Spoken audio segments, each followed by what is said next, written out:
স্থানীয় সময় ভোর 3:25 পেট্রো 41 এবং পেট্রো 42 কলসইনধারে দুটি B2 স্পিড স্টিল বোম্বার ইরানি আকাশময় প্রবেশ করে।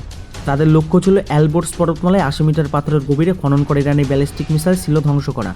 পেন্টাগন বিলিয়ন ডলার খরচ করে স্টিল প্রযুক্তি তৈরি করেছে যাতে নীরবে প্রবেশ করে 16 টন গোলাবারুদ ফেলে পুরো টেকটনিক প্লেটকে জাগিয়ে তোলা যায়। ইরানি প্রকৌশলীরা 500 মিটার গভীর কমপ্লেক্স তৈরি করেছে যাতে ভার্টিক্যাল লোডার ব্যবহার করে স্ট্র্যাটোস্ফিয়ারে সরাসরি মিসাইল ছোড়া যায়। এই মাটির তলার লক্ষ্যবস্তু ধ্বংস করতে বোম্বারের কোয়ান্টাম কম্পিউটার বাতাসের গতিবেগে চাপ এবং ঘনত্বের মতো ভেরিয়েবল বিশ্লেষণ করে 1000 কেজি ওজনের GBU-31 বোমা ফেলার সঠিক মুহূর্ত নির্ধারণ করে। সামান্য 8 সেকেন্ডের ভুলেও বোমাটি গ্রানাইট পাথরে লেগে লক্ষ্যবস্তু হতে পারে। হঠাৎ রাডারে দেখা যায় দুটি ইরানি Su-35S ফ্ল্যাঙ্কার যুদ্ধবিমান ধেয়ে আসছে। ইরানি পাইলটরা তাদের রাডার বন্ধ রেখে OLS-35 ইলেকট্রো অপটিক্যাল এবং ইনফ্রারেড সিস্টেম ব্যবহার করে B2 এর তাপীয় সংকেত অনুসরণ করছিল। B2 বোম্বার একা ছিল না, তাদের পাড়ায় ছিল F-15 স্ট্রাইক ইগলস। তারা তাদের শক্তিশালী রাডার চালু করে ইরানি বিমানগুলিকে লক্ষ্যবস্তু করে। B2 এর জন্য সবচেয়ে বড় ঝুঁকি হলো যখন এর বোমা ফেলার দরজা খুলে তখন এর রাডার সিগনেচার 100 গুণ বেড়ে যায়। এই 10 সেকেন্ড সময় সে শত্রুর কাছে দৃশ্যমান হয়ে পড়ে। একটি F-15 থেকে M120D আর্ম মিসাইল ছোড়া হয়, কিন্তু ইরানি পাইলট পাহাড়ের আড়ালে কৌশলে আত্মরক্ষা করে। শুরু হয় এক মরণপণ লুকোচুরির খেলা। বোমা ফেলার সময় ঘনিয়ে আসে, পেট্রো 41 তার দরজা খোলে। ঠিক সেই মুহূর্তে উৎপেতে থাকে ইরানি Su-35 একটি R-74M মিসাইল ছোড়ে।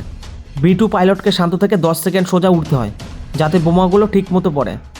শেষ বোমাটি পড়ার সাথে সাথে B2 বাঁক নিয়ে তাপীয় ফ্লেয়ার ছেড়ে মিসাইলটিকে বিভ্রান্ত করে।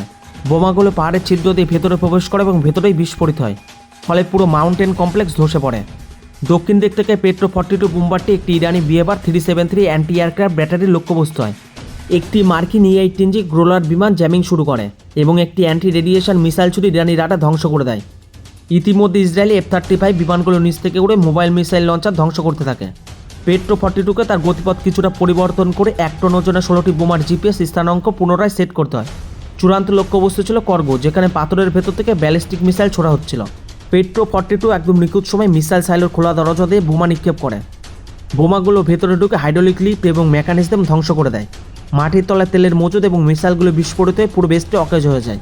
তো বন্ধুরা, এই ছিল আজকের ভিডিও। যদি ভিডিওটি ভালো লেগে থাকে তাহলে ভিডিওটিতে একটি লাইক করে দেবেন, আর যদি আমার এই চ্যানেলে নতুন হয়ে থাকেন তাহলে চ্যানেলটি সাবস্ক্রাইব করে দেবেন। তো দেখা হচ্ছে পরবর্তী এপিসোডে, ততক্ষণ পর্যন্ত ভালো থাকবেন। ধন্যবাদ।